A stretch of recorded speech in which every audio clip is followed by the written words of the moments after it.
બનેલો છે એની બાઉન્ડ્રી બનાવ્યા વગર આ લોકો કામ કરે છે અને એના પહેલાંથી આની અંદરમાં પાણી ભરાઈ ગયું હતું તો મેં એ લોકોને જાણ કર્યું હતું કે આ ટાંકાની અંદરમાં 6 ફૂટ સુધી પાણી ભરાઈ ગયું છે, અહીંયા છોકરા રમે છે તે ડૂબી જશે, તેની જવાબદારી કરી આ લોકો એમને એમ ખુલ્લું રાખી અને 6 ફૂટ અંદરમાં પાણી ભરેલું હતું, અહીંયા છોકરા રમતા હતા તો એ લોકોને કઈ આમાં ગેટમાં દરવાજો પણ નથી નાખેલો અને હાલની તકમાં આ લોકો વગર બાઉન્ડ્રી કામ કરે છે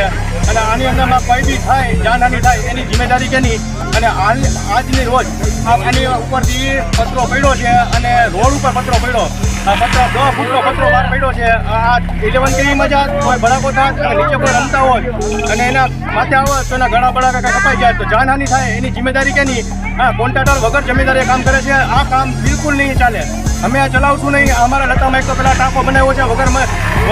લતાવાળાની મંજૂરી વગર બનાવ્યો છે અને આ ટાંકો બન્યો છે એનો અમે ખરેખર વિરોધ કરી છીએ અને આ ટાંકાની અંદરમાં જો કામગીરી કરવી હોય તો સેફટીથી કામગીરી કરવી પડશે, નકર અમે આના ઊંચા પગલાં લઈને આ કામને રોકાવી દેવું ને આ કામ બિલકુલ થાય નહીં.